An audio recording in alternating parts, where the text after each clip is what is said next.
जब अमेरिकी राष्ट्रपति ट्रंप भारत पर अतिरिक्त टैरिफ का ऐलान कर रहे थे, टैरिफ बढ़कर 50% हो गया। इधर राहुल गांधी सबूत दिखा रहे थे, चुनाव आयोग वाला चुनाव में खेल की बात चल रही थी। दुनिया भर के हालात अलग अलग हैं। रूस यूक्रेन में लंबे वक्त से युद्ध चल रहा है, तो दूसरी तरफ मोदी के दूत अजीत डोभाल रूस में बैठे हैं और रूस से वो एक ऐसी खबर ब्रेक करते हैं, कहिए ऐसी जानकारी देते हैं कि पूरी दुनिया का ध्यान उस तरफ चला जाता है।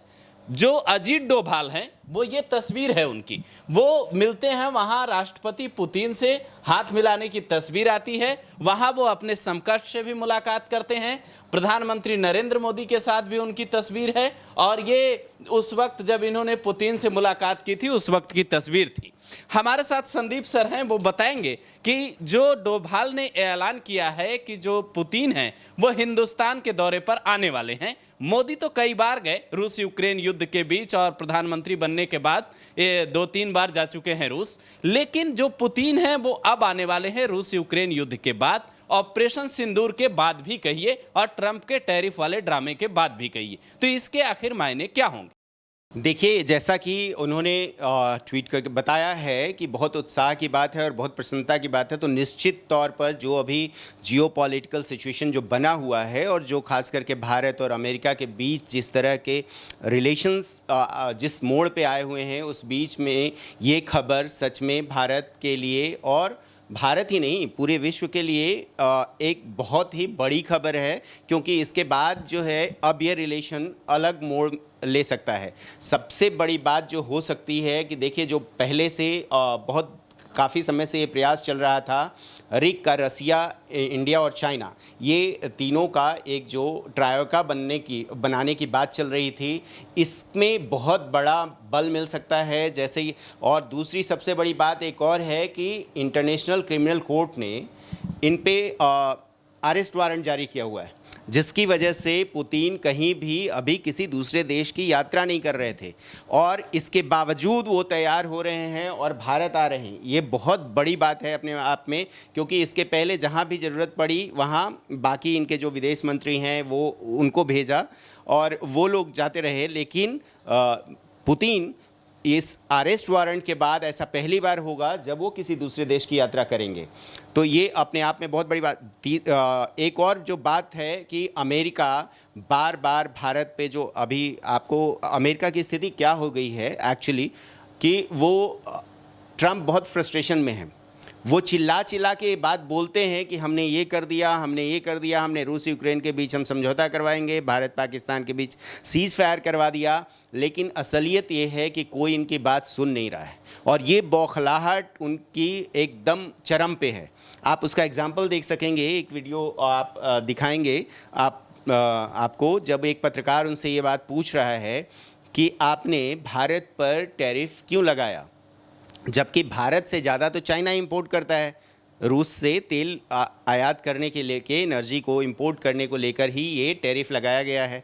तो भारत ने ये हालांकि स्टेटमेंट अपने जो फॉरेन स्पोक्स पर्सन है, फॉरेन विदेश मंत्रालय की तरफ से बहुत अच्छे से जवाब दे दिया गया अमेरिका को कि ये बिल्कुल ही अनुचित है, तर्कसंगत नहीं है और न्यायपूर्ण नहीं है, जस्टिफाइड नहीं है बिल्कुल भी। अमेरिका का जो ये है वो भारत सरकार ने ऑफिशियली भी स्टेटमेंट दिया है। तो इस पे वहाँ पे अमेरिका में एक पत्रकार ने उनसे पूछा ट्रंप से कि आप ये भारत पे क्यों कर रहे हो भाई? अगर आप इस बात से नाराज़ हो कि रूस से तेल नहीं लेना है, तो रूस से तो तेल यूरोपियन यूनियन भी ले रहा है, ये चाइना सबसे ज़्यादा ले रहा है, तो चाइना पे आप क्यों दे रहे हो? चाइना को लिबर्टी दे दी है कि 90 दिन का छूट है, क्यों? President, India says that the U.S. imports Russian uranium, chemicals, fertilizers, while criticizing their energy imports. Your response to that, sir? I don't know anything about it. I'd have to check, but we'll get back to you on that. Yeah, please. तो ये सबसे बड़ी बात है। तो Trump ने, तो उसके बाद ट्रंप का क्या जवाब था? ओके, अच्छा ओके, सवाल पूछ रहे हैं, ओके ओके। जो एक हम लोग के यहाँ वो होता है थेथर बोलते हैं, अगर आप लोग समझते होंगे टर्म, थेथर होता है जिस पे कोई बात का असर नहीं होता है और जिनके पास कोई तर्क नहीं होता है उनके एक्शन का या उनकी बातों का। बिल्कुल उसी तरह बिहेव कर रहे हैं अभी ट्रंप। उनसे पूछा गया तो ओके ओके करके, और फिर बोल रहे हैं कि अभी तो 8 ही घंटा हुआ है और वेट करो और लगाएंगे, सेकेंडरी भी टैरिफ जाएगा। तो ये बिल्कुल एक उसी टर्म को हम फिर बार बार बोलेंगे, थेथर और गलथेथरी एक शब्द होता है हम लोग के यहाँ, वो है जो कि बिना तर्क का, बिना सोच के, बिना समझ के बस मुझे करना है जी। तो भाई आप क्या हैं? क्यों कर देंगे? क्यों आपकी बात लोग मान ले? आप क्या हैं भाई? भारत ने साफ बोल दिया है कि हम अपने हित में जो होगा, हमारे किसानों के हित में, हमारे देश की जनता के हित में जो होगा, आज प्रधानमंत्री ने फिर से ये दोबारा और बहुत कड़े शब्दों में, बहुत बुलंद आवाज़ में ये बात बोली है कि किसी भी हद तक हम लोग जाएंगे, अपनी कुर्बानी देनी पड़ी तो देंगे, लेकिन देश को झुकने नहीं देंगे। और ये साफ संकेत दे दिया अमेरिका को कि आपकी दादागिरी नहीं चलेगी। और किस बात की दादागिरी? किस बात की दादागिरी चलेगी भाई? हम अपने हित में, आप दोगली नीति अपनाओगे, आप एक तरफ बोलोगे कि नहीं, अगर आप इतने भी बड़े हो, विश्व के सबसे बड़ी शक्ति हो और कंट्रोल चाहते हो, हालांकि पहले टर्म में भारत ने ये भी कहा है कि अमेरिका ने ये रिक्वेस्ट किया था कि भाई आप रूस से खरीदो ताकि ये बैलेंस बना रहे, एनर्जी ऑयल का जो रेट्स होते हैं और ये उनका वो बैलेंस बना रहे दुनिया में, क्यों आप रूस से लेना शुरू करो। तो उसके बावजूद आप उस पर उल्टा इल्ज़ाम लगा रहे हो भारत पे। तो भारत ने साफ कर दिया है। एक और बात, सबसे बड़ी बात है कि मुझे लगता है कि भारत, एक तो ट्रंप फ्रस्ट्रेशन में है, दूसरी बात यह है कि ट्रंप को शायद भारत से, जो मैंने अभी बात बोली, रसिया, इंडिया, चाइना, अगर ये तीनों का एक बन गया अपना ग्रुप, तो सबसे बड़ा चैलेंज होगा अमेरिका के लिए, और अमेरिका की शुरुआत हो जाएगी एक तरह से, अमेरिका की शक्ति का जो घटने की शुरुआत हो जाएगी, और अमेरिका का जो दबदबा है वो बिल्कुल न के बराबर होने वाला है अगर ये तीनों एक साथ आ गए, क्योंकि इससे बड़ी कोई शक्ति नहीं फिर पूरे विश्व में होगी जब रसिया, चाइना और भारत एक साथ आ जाएंगे। क्योंकि रसिया ने अभी भारत ने अपनी शुरू कर दी है। अगर लोग कह रहे हैं कि ट्रंप जो है बिजनेसमैन है, व्यापारी है और अपने हित में करते हैं, तो मैं कह रहा हूं कि पीएम मोदी भी कम नहीं है। वो गुजरात से आते हैं, गुजराती हैं, और गुजरातियों को जन्म से समझाया जाता है कि धंधों से बड़ा कुछ नहीं।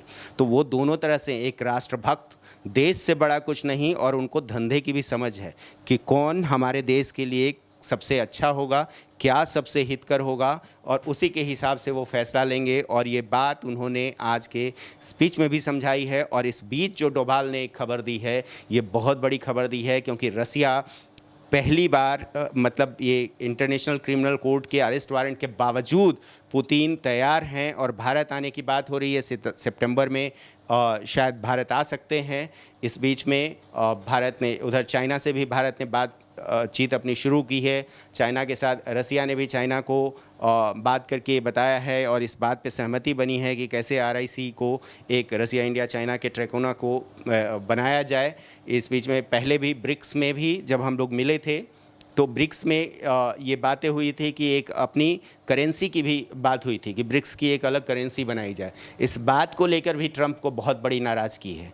तो कुल मिलाकर उनको पता है कि भारत जिस तरीके से, भारत का दबदबा बढ़ रहा है, भारत का प्रभाव बढ़ रहा है, प्रभुत्व बढ़ रहा है पूरे दुनिया पर, और भारत के प्रधानमंत्री PM मोदी का भी प्रभुत्व जिस तरह से बढ़ रहा है, और जिनका इन्फ्लुएंस है और जिनको लोग स्वीकार कर रहे हैं विश्व स्तर पर, जिनकी स्वीकार्यता है, तो इस बात को लेकर बहुत ज़्यादा मतलब फ्रस्ट्रेशन है US के प्रेसिडेंट ट्रंप को।